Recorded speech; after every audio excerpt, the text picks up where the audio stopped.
Il est souvent difficile de distinguer dans notre attitude entre la servitude et la liberté. Bien des nuances risquent d'échapper à notre réflexion. C'est alors que Jésus nous livre une règle d'or. Cherchez premièrement le royaume et sa justice. Matthieu 6, 33. Le mot justice n'est pas à entendre au sens de justice distributive. Il signifie tout à la fois sainteté et salut. C'est la sainteté que Dieu procure. Il rend juste. C'est le salut que Dieu donne gratuitement. L'homme qu'il aime est juste s'il accepte cet amour.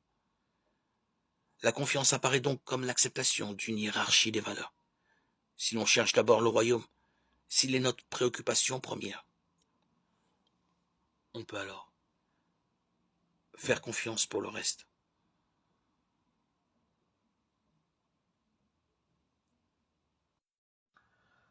Celui qui cherche à observer la loi et devenir saint par ses efforts entreprend une impossibilité.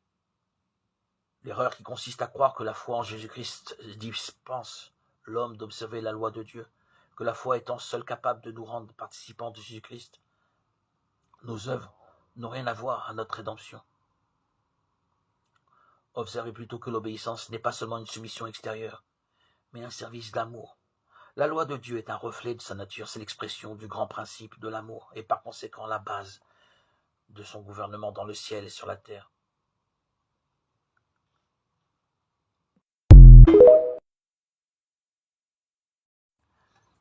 Les ténèbres du mal enveloppent ceux qui négligent la prière.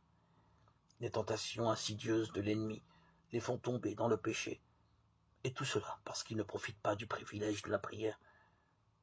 Comment les fils et les filles de Dieu peuvent-ils avoir de la répugnance à prier alors que la prière est, dans la main de la foi, la clé qui ouvre les trésors du ciel, où sont renfermées les ressources infinies de la toute-puissance.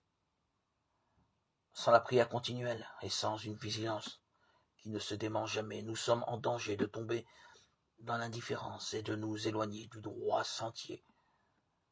L'adversaire sait bien que par des prières ardentes, faites avec foi, nous obtiendrons la force de résister à ces tentations.